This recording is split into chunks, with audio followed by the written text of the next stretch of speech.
Guys. So here's the book we have for today. The title of the story is called Big Mamas. Donald Cruz wrote and illustrated this book, and the story is based on things that happened during Donald Cruz's childhood. So looking at the front cover, what do you guys think is happening? This family's on a train and they're looking out the windows. And then I want you guys to look at the illustration here on the back cover. Who do you see in there? What are the people doing? Big Mama is the older woman who's standing on the porch. She and Big Papa live on a farm. So let's read to find out what the children do at Big Mama's. Big Mama's.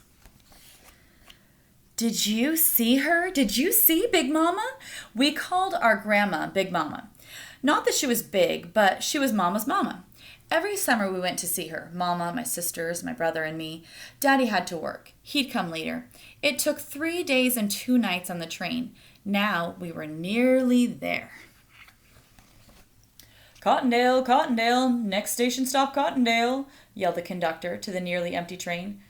Don't leave no babies on this train. He made the same joke year after year. My Uncle Slink came for us by car. We'd always hoped he'd come with the horse and wagon, but he never did. We crossed back over the train tracks, a turn or two along the red dirt road, and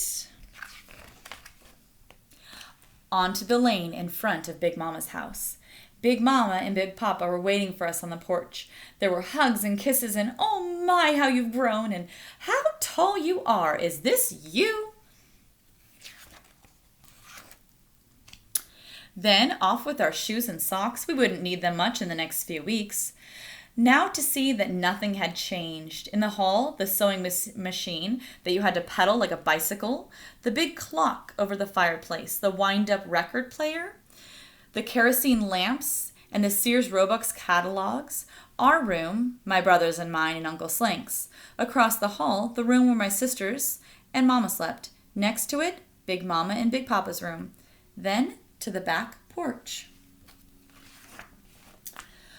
Off the porch were 3 rooms. The tiny extra room, no bigger than the bed in it. None of us wanted to sleep there alone. The dining room with the big round table and chairs, and next to it the kitchen. On the porch was the wash stand, where we washed our hands and faces and feet. At the end of the porch was the well.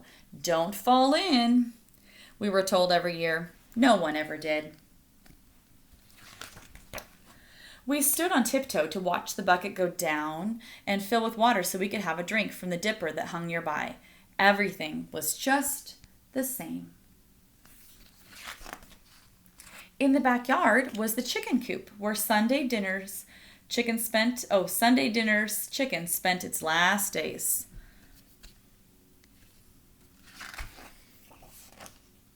Why do you guys think it's important to the children that nothing ever changes here? What do you guys think? Behind the shed full of old stuff was the outhouse.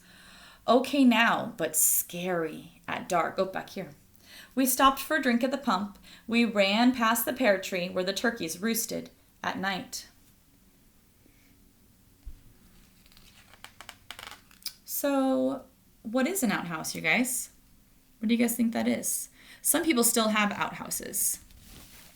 So I want you guys to think about what things at Big Mama's are different from what you have at home now. I want you guys to think about that. What things are different? Under the tractor, in front of the tool shed, was a good place to look for nests with eggs in them. Next to the tool shed was a huge empty pot for making syrup from sugarcane juice. I dug some worms from the big pile of cane pulp. Wigglers were the best kind for fishing. I'd choose a pole.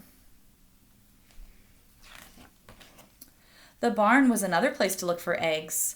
Off to the stable to see Nancy and Maud. Maud was friendly, but Nancy was a biter.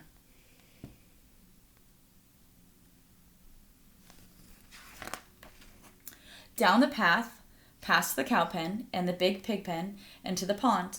The flat-bottomed boat was still there. Plenty of water for fishing and swimming this year.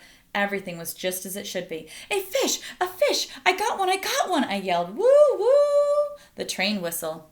Dinner time. Everybody sitting around the table that filled the room, Big Mama, Big Papa, Uncle Slink, our cousins from down the road, and all of us. We talked about what we did last year. We talked about what we're going to do this year. We talked so much we hardly had time to eat. So I want you to think for a minute, you guys. What are some of the things in this story that you would like to do at the farm? What are some of the things that would be fun for you? The night was jet black except for millions of stars. We could hardly sleep thinking about things to come. Some nights, even now, I think that I might wake up in the morning and be at Big Mama's with a whole summer ahead of me. So I want you guys to look at the illustration very carefully. And what do you notice? What do you notice? He's all grown up, isn't he? Reflecting back. Okay, so you guys have some work to do in Seesaw today. I've got some questions ready for you, and I hope you enjoyed the story of Big Mamas.